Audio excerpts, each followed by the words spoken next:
বাংলাদেশে নির্বাচন হবে না, বাংলাদেশের নির্বাচন পিছিয়ে যাবে, এই সরকার নির্বাচন করতে চাইছে না, যে কোনো মূল্যে নির্বাচন পিছিয়ে দিতে চাইছে। সেই কারণে পিআর পদ্ধতির ফর্মুলা সামনে এনেছে যেন রাজনৈতিক দলগুলোর মধ্যে বিভেদ তৈরি হয়, সেই বিভেদ এমন একটা পর্যায়ে যায় যেন সংঘাতের পর্যায়ে যায়, যেন নির্বাচনের পরিবেশটা নষ্ট হয়ে যায়। এরকম অনেক আলোচনাই তো ছিল। গোপালগঞ্জ ইস্যুটা ইচ্ছাকৃতভাবে তৈরি করা এবং সেই ইস্যুটা সরকার এবং এনসিপি ইচ্ছাকৃতভাবে তৈরি করেছে যেন বিশৃঙ্খল পরিবেশের অজুহাত দেখিয়ে নির্বাচনটাকে পিছিয়ে দেয়া যায়।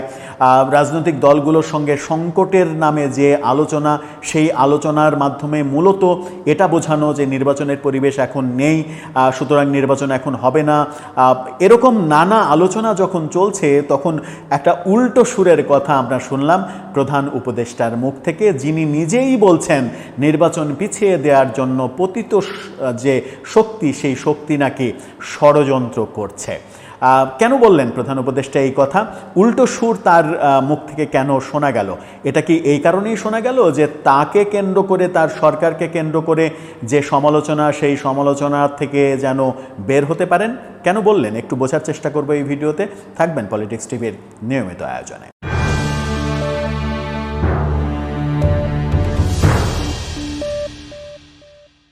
দর্শক, পলিটিক্স টিভি নিয়মিত ভিডিওগুলো স্পন্সর করছে প্রজাপতি.টিভি, নতুন ওটিটি প্ল্যাটফর্ম। আপনারা চাইলে ইউটিউবে, ফেসবুকে, ইনস্টাগ্রামে, টিকটকে দেখে নিতে পারেন। ডেসক্রিপশন বক্সে লিঙ্ক দেওয়া থাকবে, সেখান থেকেও আপনারা দেখে নিতে পারেন প্রজাপতির কার্যক্রম। চলে যাচ্ছি মূল ভিডিওতে।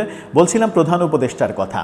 প্রধান উপদেষ্টা গতকালকে 14টি রাজনৈতিক দলের সঙ্গে মিটিং করেছেন, আবার হেফাজত ইসলামের সঙ্গে আলাদাভাবে মিটিং করেছেন।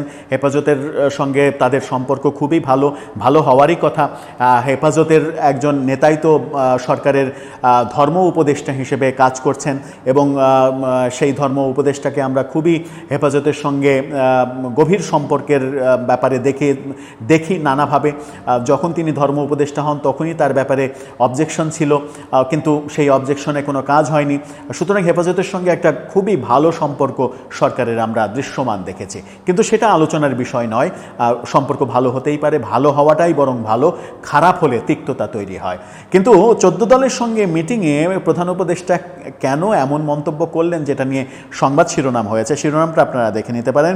সেখানে তিনি বলছেন যে পতিত শক্তি নির্বাচন ভণ্ডুলের চেষ্টা করছে, ঐক্যবদ্ধ থাকতে হবে। প্রধান উপদেষ্টা পতিত শক্তি নির্বাচন ভণ্ডুলের চেষ্টা কেন করবে? পতিত শক্তির লাভ কি নির্বাচন ভণ্ডুল করে? যখন সমালোচনা হচ্ছে, বাংলাদেশের এমন কোনো নিরপেক্ষ বিশ্লেষক নেই যারা বলছেন না যে প্রফেসর ইউনূসের এই সরকার নির্বাচন সুষ্ঠু সময়ে দিতে চান না, তাদের সময়ের প্রয়োজন, আরও অনেক বেশি সময়ের প্রয়োজন। তারা সময় ক্ষেপণ করতে চান এবং সেটা সংস্কারের অজুহাতে, বিচারের অজুহাতে, নানাভাবে তারা সময়টা ক্ষেপণ করতে চান। গতকালকে সরকারের সংস্কৃতি উপদেষ্টা জাদুঘরের একটা প্রোগ্রামে মন্তব্য করেছেন, সংস্কৃতি খাতে যথাযথ সংস্কারের জন্য অন্তত 5 বছর সময় দরকার। তার মানে হচ্ছে যে একজন উপদেষ্টা আবারও 5 বছরের তত্ত্ব সামনে নিয়ে আসলেন, 5 বছরের সময় চাইলেন, মানে প্রয়োজন মনে করলেন মোস্তফা সরোয়ার ফারুকী। তার মানে যে এর মাঝেই কিন্তু সরকারের অবস্থানগুলো স্পষ্ট হয়ে যায়। বিভিন্ন উপদেষ্টা বিভিন্ন সময়ে বলেছেন, যেমন স্বরাষ্ট্র উপদেষ্টা এক সময় মন্তব্য করেছেন যে মানুষ তো দেখি বলে এই সরকার আরও অনেক দিন ক্ষমতায় থাকুক, 5 বছর ক্ষমতায় থাকুক, আমরা তো বলি না, আমরা তো ক্ষমতায় থাকতে চাই না, মানুষ বলে। এই সরকারকে আরও 5 বছর ক্ষমতায় দেখতে চায়, আরও 10 বছর ক্ষমতায় দেখতে চায়। এই ধরনের ফেসবুক ক্যাম্পেইন আমরা দেখি। এনসিপির নেতাদের বলতে শুনি যে এই সরকার নির্বাচনের জন্য, শুধুমাত্র নির্বাচনের জন্য গণ আন্দোলন হয়নি, বিক্ষোভ হয়নি। এই সরকার ক্ষমতায় থাকতে হবে, সংস্কার করতে হবে এবং বিচার করতে হবে, বিচার দৃশ্যমান করতে হবে, বিচার শেষ করতে হবে। সরকারের আইন উপদেষ্টা আসিফ নজরুল বলেন এই সরকারের আমলেই বিচার প্রক্রিয়া শেষ হবে। তার মানে তাদের অনেক সময় প্রয়োজন, কারণ আগামী 6 মাসের মধ্যে তো বিচার প্রক্রিয়া শেষ করতে পারবে না, নাকি 6 মাসের মধ্যে তড়িঘড়ি করে যেনতেনভাবে বিচার প্রক্রিয়া শেষ করে একটা রায় দিয়ে দেবে, সেরকম কি উদ্দেশ্য?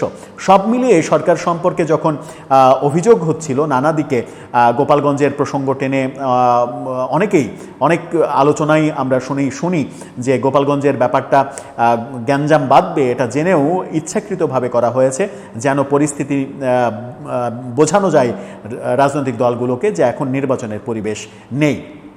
একদিন মানে এই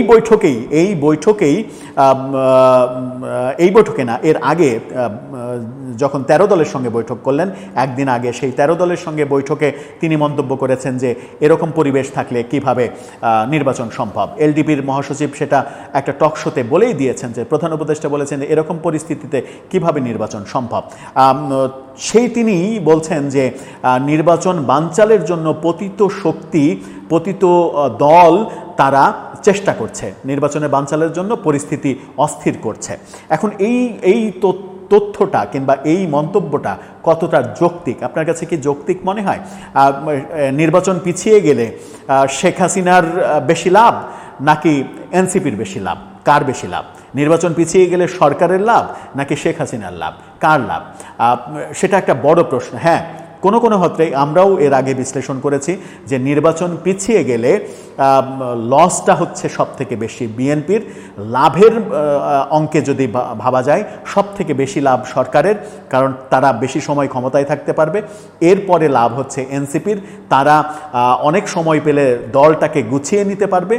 এরপরে যদি 3 নম্বরে কারো লাভ হয়, 3 নম্বরে জামাতের কথা বলা যায়, 4 নম্বরে যদি লাভ হয় কারো, তাহলে আওয়ামী লীগের লাভ কিছুটা হবে। কারণ যত সময় যাবে আওয়ামী লীগের যে দুর্নীতি, অনাচার, যে অভিযোগগুলো হয়েছে 2024-এ, সেই অভিযোগগুলোর প্রেক্ষিতে তাদের পতনও হয়েছে, সেগুলো মানুষ ভুলে যাবে। যত সময় যাবে সেগুলো ভুলে যাবে। সুতরাং তাদের একটা ফিরে আসার, ক্লিন ইমেজ তৈরি করার একটা সুযোগ পাবে। সেই ক্ষেত্রে আওয়ামী লীগেরও লাভ। কিন্তু সব থেকে বেশি লাভ কাদের, এটা তো বিবেচনা করতে হবে। সব থেকে বেশি লাভ অবশ্যই সরকারের, সব থেকে বেশি লাভ অবশ্যই এনসিপির। তাহলে কেন নির্বাচন পিছিয়ে দেওয়ার ষড়যন্ত্র আওয়ামী লীগ করবে? যাতে 4 নম্বরে লাভ। নির্বাচন পিছিয়ে দেওয়ার ষড়যন্ত্র করলে তো, কিংবা চেষ্টা করলে তো সরকার করবে, কিংবা এনসিপি করবে, কিংবা জামাত করবে। যারা এনসিপি কিংবা জামাতকে নিয়ে আলোচনা হয় যে তারা এই সরকার, প্রফেসর ইউনূসের সরকার থাকাকালীনই তারা অনেক বেশি ক্ষমতাবান এবং অনেক বেশি ক্ষমতার চর্চা করতে পারছে। এনসিপি তো প্রকাশ্যেই করতে পারছে, জামাত হয়তো অতটা করতে পারছে না, কিন্তু এনসিপি তো প্রকাশ্যেই করতে পারছে। তারা রাষ্ট্রীয় প্রোটোকল ব্যবহার করছে পদযাত্রা করার জন্য, তো তার ক্ষমতাই রয়েছে। এই ক্ষমতা তারা উপভোগ করতে চায়। নির্বাচন হলে তাদের লস সব থেকে বেশি, কারণ নির্বাচন হলে যদি বিএনপি ক্ষমতায় আসে তাহলে তো বিএনপি তাদের প্রোটোকল দেবে না, সারা দেশে আর্মি, র্যাব, সোয়াত এগুলো নিয়োজিত করবে না রাজনৈতিক সভা করার জন্য, কখনোই করবে না। তাদের সারা রাস্তা, যে রাস্তায় গাড়ি চলবে সেই রাস্তায় পুলিশ দাঁড়িয়ে থেকে প্রোটোকল দেবে না, কখনোই দেবে না। তাদেরকে এপিসি ব্যবহার করতে দেবে না নিরাপত্তার স্বার্থে, কখনোই দেবে না। তাহলে লসটা কার? লসটা অবশ্যই এনসিপি, লসটা অবশ্যই সরকারের কিছু কিছু উপদেষ্টা যারা অনেক বেশি ক্ষমতায় থাকতে চান।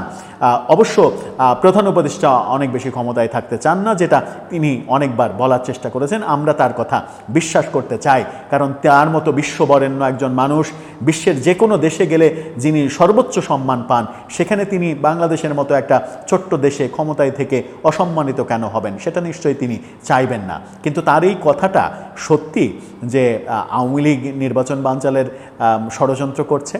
আদতেও কি এই অভিযোগটা ধোপে টেকে, নাকি আওয়ামী লীগ সম্পর্কে কিছু একটা বলতে পারলেই শান্তি লাগে, সেই জন্যই কথার কথা বলা? দর্শক, আপনার মতামত জানিয়ে লিখতে পারেন আমাদের কমেন্ট বক্সে।